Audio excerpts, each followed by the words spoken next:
প্রত্যেক প্রাণীরই বেঁচে থাকার জন্য খাদ্যের প্রয়োজন বা পুষ্টির প্রয়োজন। আমরা যেমন খাবার খাই, হাত দিয়ে খাবার খাই, সেটা পাকস্থলীতে যায়, সেটা পাকস্থলীতে হলো তোমার পরিপাক হয়, পরিপাক হওয়ার পরে এর খাদ্য সার মূল পুষ্টি উপাদানটা মোট কথা জটিল খাবারটা ভেঙে খুব সরল খাবার উপাদানে পরিণত হয়, সেটা আমাদের সার্কুলেশন পর্যন্ত চলে যায়, দেহে শোষিত হয়, সার্কুলেশনে চলে যায়, সেটা থেকে আমরা বেঁচে থাকি। আচ্ছা, তো আমাদের খাদ্য গ্রহণের প্রক্রিয়া যেমন হাইডার খাদ্য গ্রহণের প্রক্রিয়া ঠিক সেরকম না, কিন্তু উভয়েরই কিন্তু খাদ্যের প্রয়োজন। আমরা খাবার খাই, সেটা পাকস্থলীতে যায়, আমাদের যেমন পাকস্থলী আছে, পরিপাকতন্ত্র আছে, হাইডার কিন্তু ঠিক সেরকম পরিপাকতন্ত্র নাই। তাহলে হাইডার কিভাবে খাবার গ্রহণ করে এবং সেটা কিভাবে তোমার পরিপাক ঘটায়? ওকে, হাইডার এটা হলো মুখ। তোমরা জানো, আমরা পড়ছি প্রথম গোলাতেই, যেটা স্টোমোডিয়াম বা মুখের অংশ, মুখের ভিতর থেকে ডিরেক্ট ফাঁকা জায়গার ভিতর চলে আসে, বডির গহ্বরের ভিতরে, ফাঁকা জায়গার ভিতরে, বা সিল মানে হলো গহ্বর, এই গহ্বরের ভিতরে চলে আসে। এর ভিতরে হলো তোমার খাদ্যের বহি পরিপাক ঘটে, মানে বহিঃকোষীয় পরিপাক ঘটে। আচ্ছা, এই ফাঁকা জায়গাটার নাম হচ্ছে সিলেন্টেরন। অলরেডি বলছি, সিল মানে কি? সিল মানে হচ্ছে গহ্বর। সিল মানে হচ্ছে তোমার গহ্বর, এই অংশের অর্থ হচ্ছে গহ্বর। তারপর আছে হলো এন্টেরন। এন্টেরন মানে কি?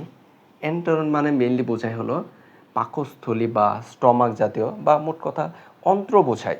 অন্ত্র বলতে কি? এটা স্মল ইন্টেস্টাইন, লার্জ ইন্টেস্টাইন পুরোটা মিলে পাকস্থলী সহ এই পুরো অংশটুকুটাকে বলা হয় হলো তোমার এন্টেরন। এন্টেরন বলতে, আচ্ছা ধরেই নিলাম এটা হলো পাকস্থলী, যেখানে খাদ্য হজম হয়, বা অন্ত্র বলতে পারি। দেখো, তাহলে এমন একটা গহ্বর যেটা হলো তোমার এন্টেরন হিসেবে কাজ করে।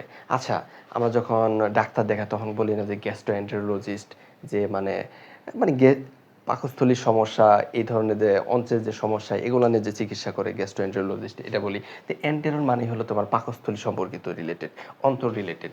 তাহলে এর গহ্বরটা অ্যাকচুয়ালি পাকস্থলীর মতো কাজ করে।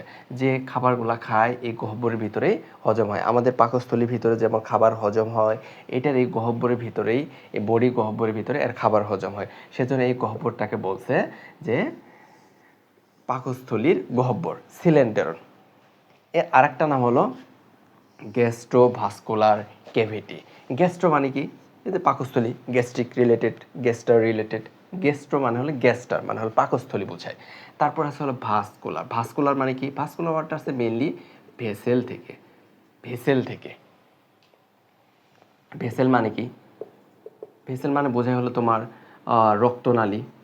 রক্তনালী যেমন আমাদের ভিতরে আর্টারি, ভেন, যে জিনিসগুলো আছে, ক্ষুদ্র ক্ষুদ্র যে রক্তনালিকাগুলো আছে, এগুলোকে আমি বলতে পারি হলো ভেসেল। তো এই গহ্বরটা, কেভিটি মানে হলো গহ্বর, এই গহ্বরটা একই সাথে পাকস্থলী হিসেবে কাজ করছে, আবার ভাস্কুলার ভেসেল হিসেবে কাজ করছে। ভেসেল হিসেবে কিভাবে কাজ করে? যেমন আমরা যে খাবারটা খাই সেটা পাকস্থলীতে যায়, পাকস্থলীতে যাওয়ার পরে, পাকস্থলীতে যাওয়ার পরে যে খাদ্য উপাদানগুলো শোষিত হয়, সেই উপাদানগুলো কিন্তু প্রত্যেকটা কোষে কোষে পৌঁছায় দেয়। প্রত্যেকটা কোষের ভিতরে আবার কি ঘটে? এটা শ্বসন ঘটে। সেই খাবারটাকে হলো তোমার মোট কথা অক্সিডাইজড করা হয়, এখানে অক্সিজেনের মাধ্যমে শ্বসন ঘটে, সেখানে কার্বন ডাই অক্সাইড উৎপন্ন হয়। সেই কার্বন ডাই অক্সাইডটা আবার কি হয়? রক্তের মাধ্যমে চলে আসে, আবার আমরা নিঃশ্বাসের মাধ্যমে বের করে দিই। তো এই জায়গায় দেখো, অক্সিজেন, কার্বন ডাই অক্সাইড, অন্যান্য পুষ্টি উপাদানগুলো কি করে? আমাদের বডির ভিতর যে রক্ত আছে, ভেসেলের ভিতর দিয়ে সেই জিনিসগুলা পরিবহন করে সব জায়গায় পৌঁছায় দেয়। এদের ক্ষেত্রে কি ঘটে? এতে যে খাবারটা গ্রহণ করে, এই খাবারগুলো এখানে পরিপাক হয়, আবার যে বর্জ্য পদার্থগুলো উৎপন্ন হয় এই কেভিটির মাধ্যমে সেটা বের হয়ে যায়। তো জিনিসটা অনেকটা ভেসেলের মতোই কাজ করলো। ভেসেলে যেরকম কাজ পুষ্টি পরিবহন করা, এটাও ঠিক সেমভাবে পরিবহন করলো, আবার বের করে দিল বডি থেকে, একটা মাধ্যম হিসেবে কাজ করলো। তাহলে এটা ভেসেল হিসেবে কাজ করলো, পাকস্থলী হিসেবে কাজ করলো, আর এটা একটা হলো কেভিটি, সেজন্য এটার নাম হলো গ্যাস্ট্রোভাস্কুলার কেভিটি বা সিলেন্টেরন। গহ্বরটাই এন্টেরন হিসেবে কাজ করলো। এর আরও কয়েকটা নাম আছে। এর আর কি কি নাম আছে আমরা নামগুলো দেখব। এর আরও একটা নাম হলো ব্লাইন্ড গার্ড বা ব্লাইন্ড স্যাক। ব্লাইন্ড গার্ড বা ব্লাইন্ড স্যাক, একটা হলো ব্লাইন্ড স্যাক, আর একটা হচ্ছে ব্লাইন্ড গার্ড। এটাও এর নাম। কিভাবে? ব্লাইন্ড মানে কি? ব্লাইন্ড মানে হলো তোমার অন্ধকার বা অন্ধ। ব্লাইন্ড মানে হলো অন্ধ। তো স্যাক, স্যাক মানে কি? স্যাক মানে হলো ব্যাগ, একটা থলি। ব্যাগ কীরকম হয়? আচ্ছা, ব্যাগ কীরকম হয়? ব্যাগ তো সচরাচর এরকম হয়, এরকম একটা থলি, এটা হলো তোমার নিচেও বন্ধ, চারপাশ দিয়ে বন্ধ, এই জায়গাতে উপরে থাকে হলো হাতল। তো যেখানে আমরা ধরি বাজার করা ব্যাগের মতো। তো এটা একটা ব্যাগের মতো। কিভাবে? এর নিচে থাকে হলো পাদচাটকি, চারপাশে হলো তোমার বডি ওয়াল, অ্যান্ড্রোডাম, তারপরে অ্যাক্টোডাম, এটা আর মাঝখানে ফাঁকা জায়গা, উপরে শুধুমাত্র খোলা। তাহলে সব দিকেই বন্ধ, সব দিকেই বন্ধ, আর শুধুমাত্র উপরের দিকে খোলা, এক পাশে খোলা। তাহলে এটা সব দিকে বন্ধ, এটা হলো ব্লাইন্ড। যেমন অন্ধকার গলি, অন্ধকার গলি বা ব্লাইন্ড গলি, এটা কোনগুলোকে বলা হয়? মনে করো তুমি একটা গলির ভিতরে ঢুকলা, গলি মাথায় একটা বিল্ডিং দিয়ে শেষ হয়েছে, এই পাশেও বাড়িঘর, এই পাশেও বাড়িঘর, এই পাশেও বাড়িঘর, তুমি এই পাশ দিয়ে ঢুকলা, তো এই গলিটাকে আমি বলতে পারি হলো ব্লাইন্ড গলি, অন্ধকার গলি। ঠিক সেমভাবে এটাকে বলছে হলো ব্লাইন্ড সেক, সব পাশে বন্ধ, এটা একটা ব্যাগের মতো কাজ করছে। সেক মানে হলো ব্যাগ, ব্যাগ হিসেবে কাজ করছে। অথবা বলতে পারি ব্লাইন্ড গাট, গাট, গাট মানে মেইনলি পাকস্থলী বোঝায়, অন্ত্রকেই বোঝায়। তার মানে এটাকে কেন ব্লাইন্ড গাট বলছে? কারণ এটা শুধুমাত্র এক পাশে খোলা, এটা একটা পাকস্থলী হিসেবে কাজ করে, আমরা একটু আগে জানলাম। এটা শুধু সব পাশে বন্ধ, শুধুমাত্র এক পাশে খোলা, সেই জন্য এটাকে বলছে ব্লাইন্ড গাট বা ব্লাইন্ড সেক। তাহলে এর কী কী নাম জানলাম? ব্লাইন্ড সেক, ব্লাইন্ড গাট, সিলেন্টেরন বা গ্যাস্ট্রোভাস্কুলার ক্যাভিটি। আচ্ছা, তো এরপর আমাদের একটা জিনিস আছে যে সিলেন্টেরনের সাথে, সিলেন্টেরনের সাথে সিলোমের কি পার্থক্য? সিলোম, দেখো সিলেন্টেরন, সিলেন্টেরন আর হচ্ছে সিলোম। দেখো এখানে সিল, এটাও মেইনলি গহ্বর, এটা গহ্বর, গহ্বর প্লাস পাকস্থলী, যেখানে রান্না বান্না হয়, রান্না বান্না বলতে মেইনলি খাবারগুলো পরিপাক হয়। আচ্ছা, তাহলে এটা হলো গহ্বর, আর এটা হলো তোমার গহ্বর প্লাস পাকস্থলী। এটা কাদের থাকে আর এটা কাদের থাকে? সিলেন্টেরন থাকে হলো দ্বিস্তরী প্রাণীদের ক্ষেত্রে, নিডারিয়া পর্বের প্রাণীদের ক্ষেত্রে। তো নিডারিয়া পর্বের প্রাণীতে অ্যাক্টোডাম, অ্যান্ড্রোডাম, মাঝখানে থাকে হলো মেসোগ্লিয়া, এই মাঝখানে যে গহ্বর, এটা পাকস্থলী এবং পাকস্থলী হিসেবে কাজ করে, সেজন্য এটার নাম হলো সিলেন্টেরন। আর সিলোম কাদের থাকে? এই গহ্বরটা কাদের থাকে? এই গহ্বরটা থাকে হলো মেইনলি তিন স্তরী প্রাণীদের। তিন স্তরী প্রাণী কোনটা? আমরা তিন স্তরী প্রাণী। আমাদের যখন গেস্টুলেশন হয়, আমাদের যখন শুক্রাণু ডিম্বাণু মিলিত হয়ে জাইগোট তৈরি হয়, তারপরে সেটা হলো তোমার মরুলা, ব্রাস্টুলা, গেস্টুলা যখন ফর্মেশন করে, কিভাবে ডেভেলপমেন্ট হয়, এটা আমি অন্য একটা লেকচারে পড়াবো। তো গেস্টুলেশনের সময় তিনটা স্তরে ভাগ হয়ে যায়।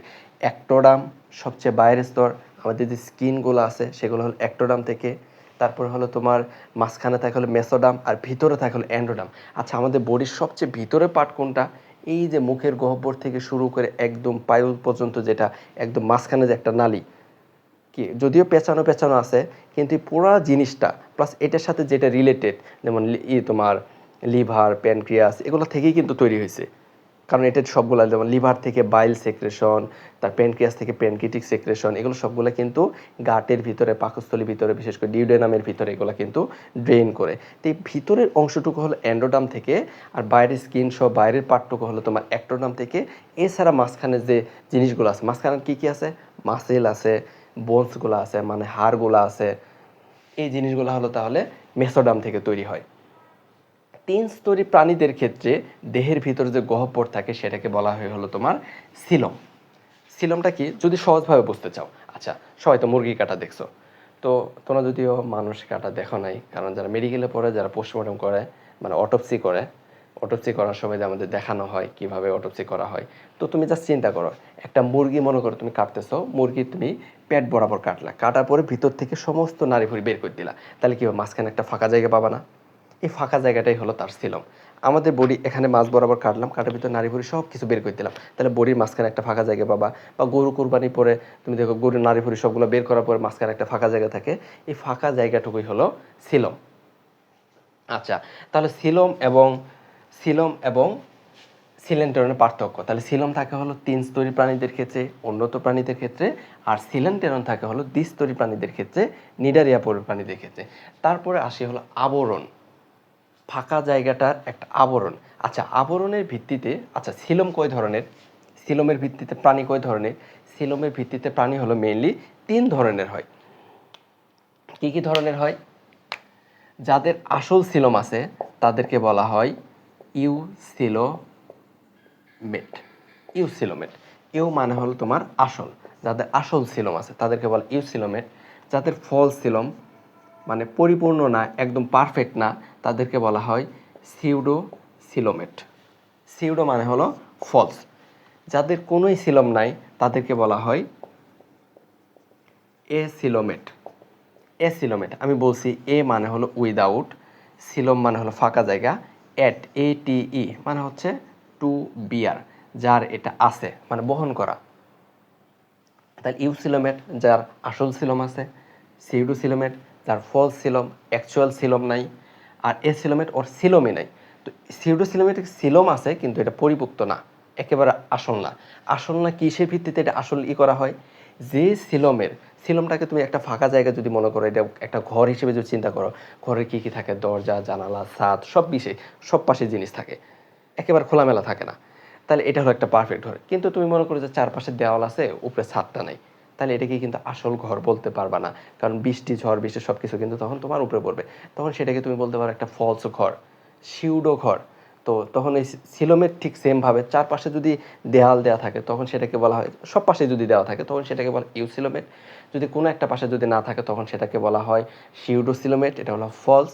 আর যদি মনে করো কোনো ফাঁকা জায়গায় নাই, মাঝখানে কোনো ফাঁকা জায়গায় নাই, বডির ভিতরে মনে করো যে তোমার মুরগির ভিতরেও নাড়িভুড়ি বাদ দিলেও মানে পুরো অংশটুকু নাড়িভুড়ি সব পুরো অংশটুকু মাংস দিয়ে ভর্তি, মাঝখানে কোনো ফাঁকা জায়গা নেই, তখন সেটাকে আমি বলতে পারবো যে এসিলোমেট, কোনোই সিলম নাই, কোনো ফাঁকা জায়গা নেই। তাহলে যেটা একদম নিরেট ভিতরে কোনো ফাঁকা জায়গা নেই তাদেরকে আমরা বলবো এসিলোমেট।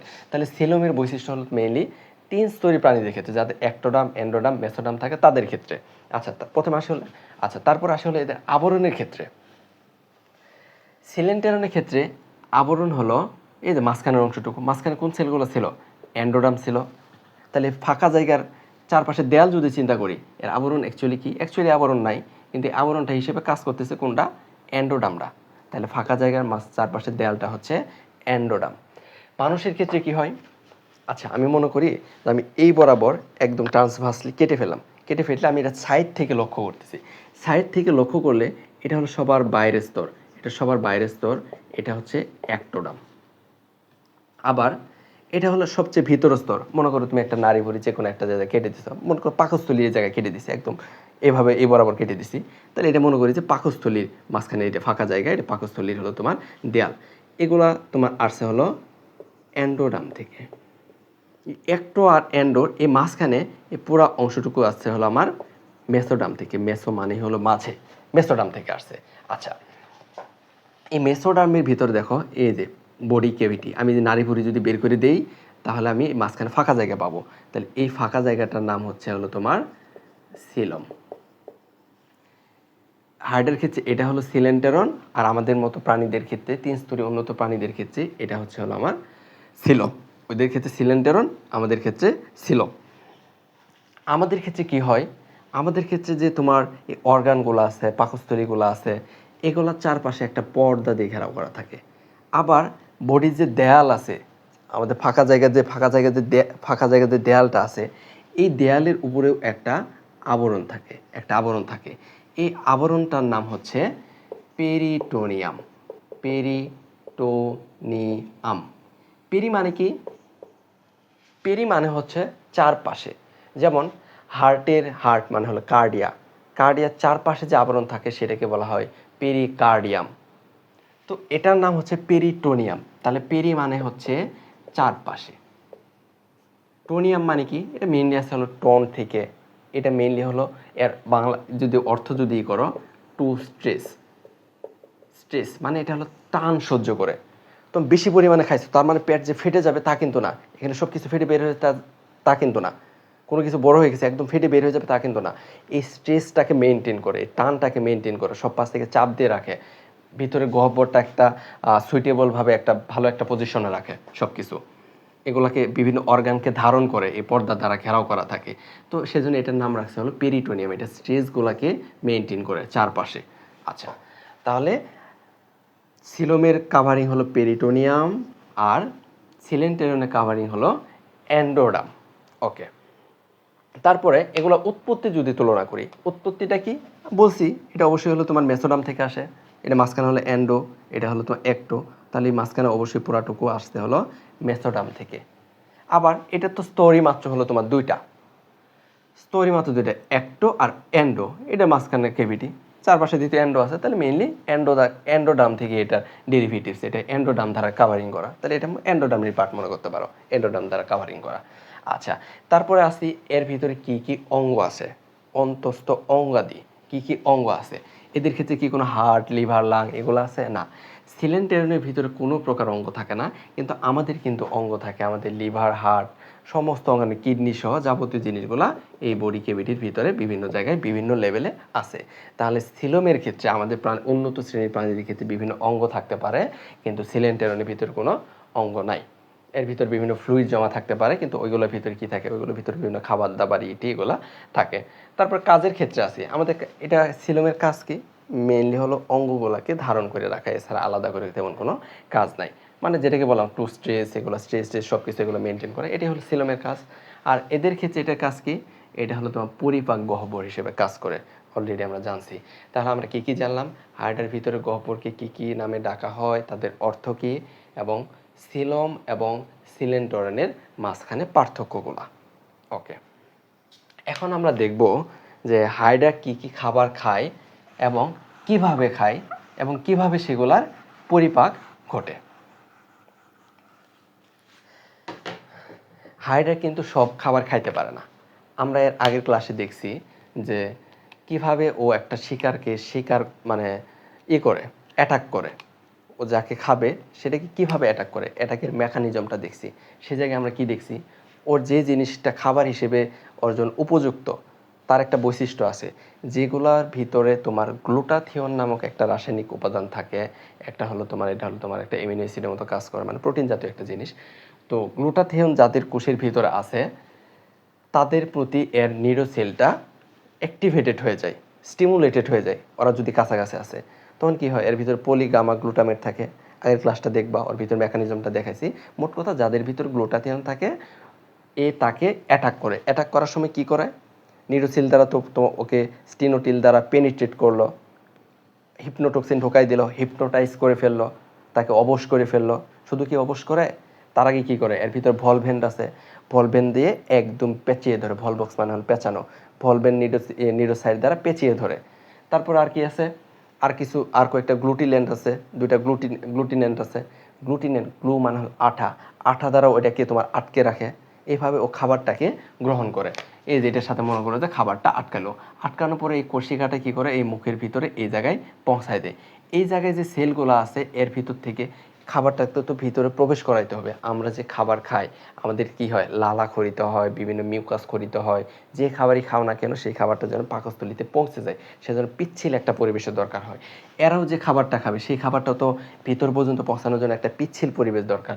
তো এখানে যে ইগুলা থাকে, গ্ল্যান্ডগুলা থাকে, এন্ডোডার্মে যে সেলগুলা থাকে, এখান থেকে মিউকাস খরিত হয়, এটা পিচ্ছিল হয় এবং খাবারগুলা এই বডি ক্যাভিটির ভিতরে আসে। এখন দেখি এই কোন কোন খাবারগুলো খায়। যেহেতু হাইড আকারে খুবই ছোট, তাহলে যাদেরকে খাবে তারাও খুবই ছোট ছোট হবে। মানুষ হয়তো আমরা বিশাল বড় বড় প্রাণীকে খাইতে পারবো না, অবশ্যই ছোট ছোট পার্টকে খাইতে পারবো। ওকে, আচ্ছা, এখন দেখবো এরা কি কি খায়। তো খাবারের দিক দিয়ে এদেরকে বলা যায় হলো কার্নিভোরাস। কার্নিভোরাস কার্নিভোরাস কার্নি মানে কি, মানে হলো ফ্লেশ বা মিট।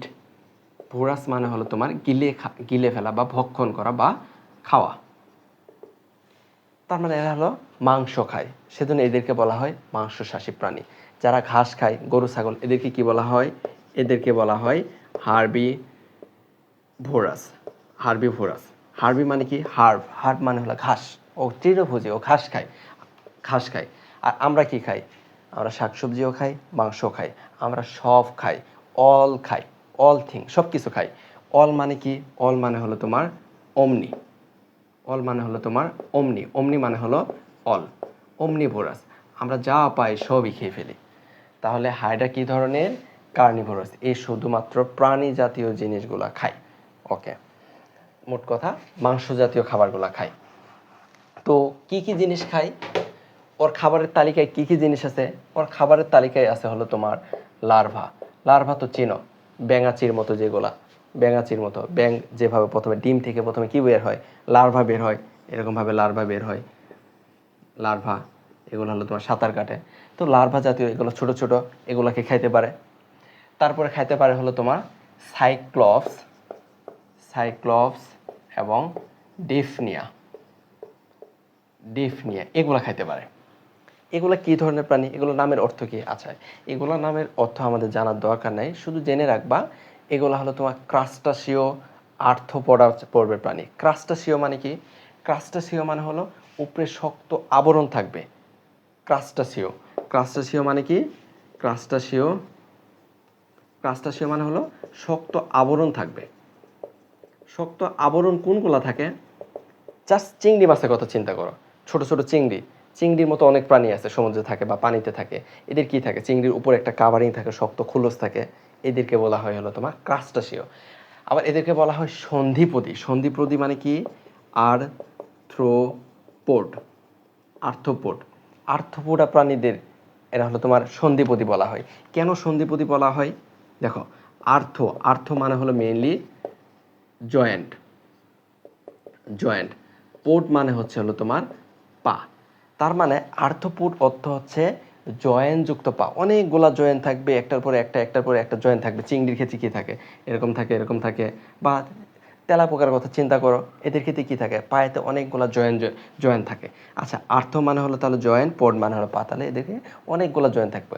আচ্ছা, তোমরা তো একটা রোগের নাম শুনছো যে আর্থ্রাইটিস, জয়েন্টে ব্যথা। আর্থ মানে হলো তোমার জয়েন্ট, আইটিস, যেসব ওয়ার্ডের শেষে আইটিস থাকে, আইটিস মানে হলো ইনফ্লেমেশন মানে কি? ইনফ্লেমেশন মানে হলো প্রদাহ বা জ্বালাপোড়া করা। আর্থ্রাইটিস, জয়েন্টে ব্যথা।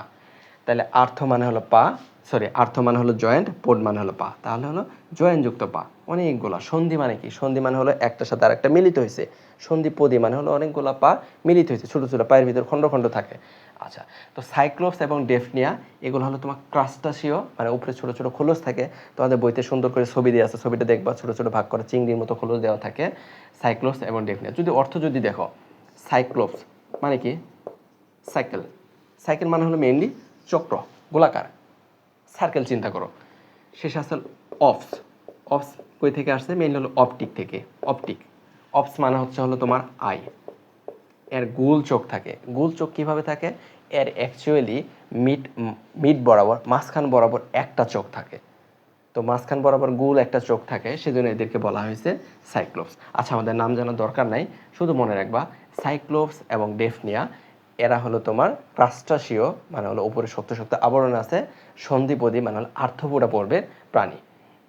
ওকে, আচ্ছা, এখান থেকে এটা মনে রাখবা যে সাইক্লোপস এবং ডেফনিয়া হলো তোমার এর প্রিয় খাবার, এর সবচেয়ে ভালো খাবার।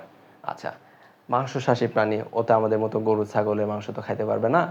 ও তাহলে আমাদের সাথে একটা মিল রাখো, যেমন আমরা চিংড়ি মাছ খাই, তো চিংড়ি মনে করো যে ও খাই, ছোট ছোট এরকম চিংড়ির মতো যেগুলো আছে। তাহলে আর্থ্রোপোডা পর্বের চিংড়ি কিন্তু আর্থ্রোপোডা পর্বের প্রাণী। তো আর্থ্রোপোডা পর্বের সাইক্লোপস এবং ডেফনিয়া হলো ওদের প্রিয় খাদ্য। তা ক্লাস্টাসিও আর্থ্রোপড বা সাইক্লোপস এবং ডেফনিয়া যারা ক্রাস্টাসিও আর্থ্রোপড, এটা তাদের ফেভারিট খাবার। এছাড়াও আর কী কী খায়?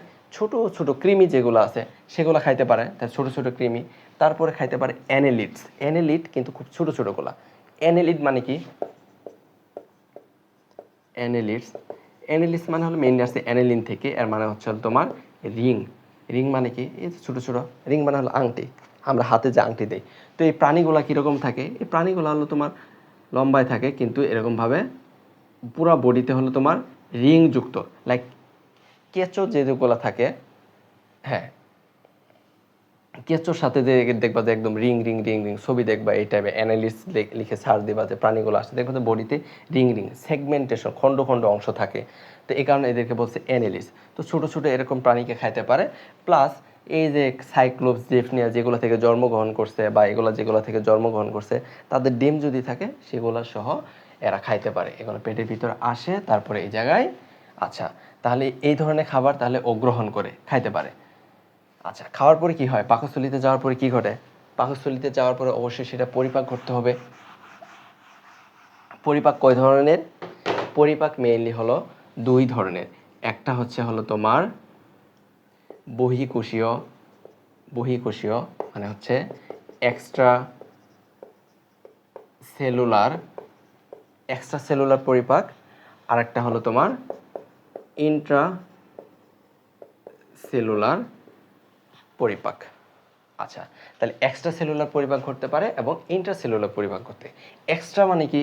এক্সট্রা মানে হলো তোমার বাইরে, এক্সটার্নাল। এক্সটার্নাল মানে হলো বাইরে, বাইরে। এক্সট্রা সেলুলার, সেল মানে সেলের বাইরে। এই যে সেলের ভিতরে পরিপাক ঘটবে না, সেলের বাইরে পরিপাক ঘটবে, সেটা হলো তোমার এক্সট্রা সেলুলার। ইন্ট্রা, ইন্ট্রা মানে হলো তোমার ভিতরে, সেলের ভিতরে। সেলের ভিতরে যদি পরিপাক ঘটে তখন সেটাকে বলা হয় ইন্ট্রাসেলুলার পরিপাক। ওকে, তাহলে একটা গেল এক্সট্রা সেলুলার পরিপাক, একটা গেল ইন্ট্রাসেলুলার পরিপাক। দেখো, এই বাইরে থেকে যে খাবারটা খায়, খাবারটা পেটের ভিতরে আসে, আসার পরে কি ঘটে? এই যে তোমার এন্ডোডার্মের যে সেলগুলো আছে, আমরা দেখছি এর ভিতরে কিছু সেক্রেশন করে, কিছু গ্ল্যান্ড যুক্ত সেল আছে যেগুলোর ভিতর থেকে বিভিন্ন ধরনের এনজাইম সেক্রেশন করে। যেমন আমাদের পাকস্থলীর ভিতরে যেমন এনজাইমগুলো খরিত হয়, আমরা যে খাবার খাই সেগুলোকে হজম করতে সাহায্য করে, পরিপাক করতে সাহায্য করে, ঠিক সেমভাবে এর ভিতর থেকেও, এই সেলগুলোর ভিতর থেকেও এর ভিতরে এনজাইম আছে।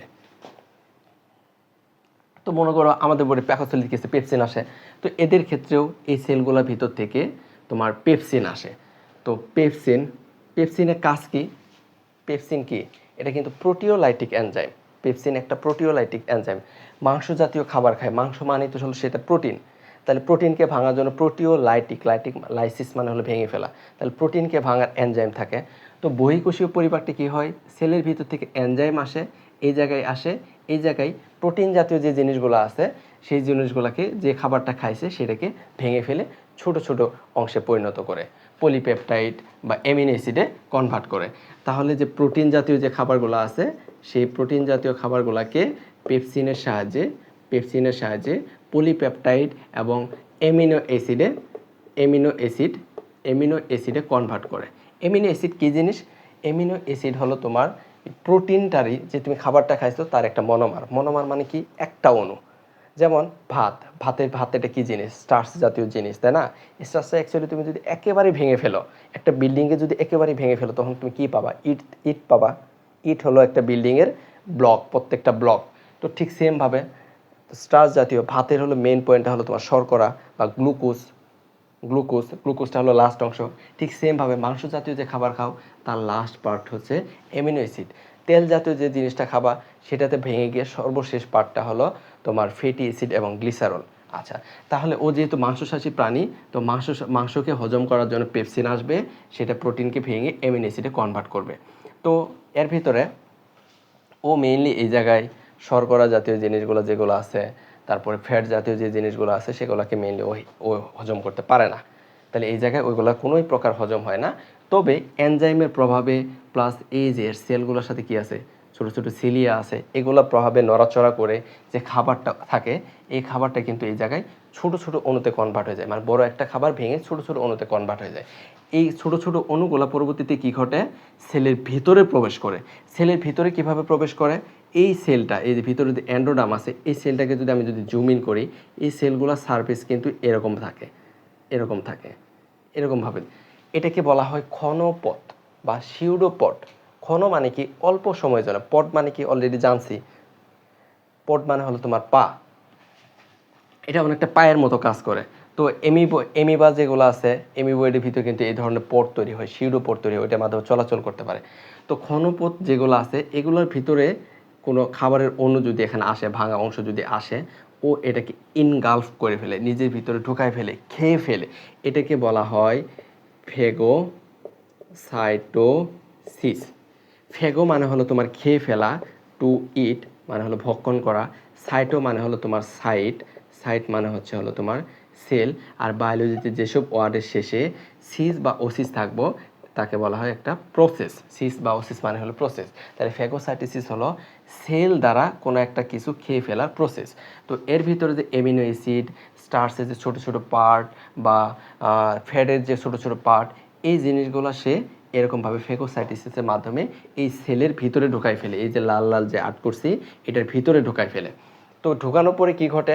ঢোকানোর পরে ইন্ট্রাসেলুলার এনজাইম, সেলের ভিতরের যে এনজাইম আছে সেই এনজাইম দ্বারা তোমার যে প্রোটিন জাতীয় যে জিনিসটা নিছিলা, সেখানে তোমার প্রোটিওলাইটিক এনজাইম থাকে হলো তোমার ট্রিপসিন, ট্রিপসিনের মাধ্যমে অ্যামিনো অ্যাসিডে কনভার্ট করে, অ্যামিনো অ্যাসিডে কনভার্ট করে। আবার তুমি যদি স্টার্চ জাতীয় যে খাবার খাও, মোট কথা হলো তুমি শর্করা জাতীয় যদি খাবার খাও, এটাকে তোমার অ্যামাইলোলাইটিক মানে হলো শর্করার ভাঙনকারী এনজাইম অ্যামাইলেজের সাহায্যে অ্যামাইলেজ এর সাহায্যে তোমার গ্লুকোজে কনভার্ট করে। আবার তুমি যদি ফ্যাট জাতীয় খাবার খাও, চর্বি জাতীয় যদি খাবার খাও, সেটাকে ও ভেঙে ফেলে লাইপেজ দ্বারা। ফ্যাট মানে কি? এটা হলো লিপিড জাতীয় জিনিস। তো লিপিডকে যেটা ভাঙে সেটা হলো তোমার লাইপেজ। তো লাইপেজ এনজাইমের সাহায্যে এটাকে তোমার ফ্যাটি অ্যাসিড FA দ্বারা প্রকাশ করি, ফ্যাটি অ্যাসিড এবং গ্লিসারলে কনভার্ট করে।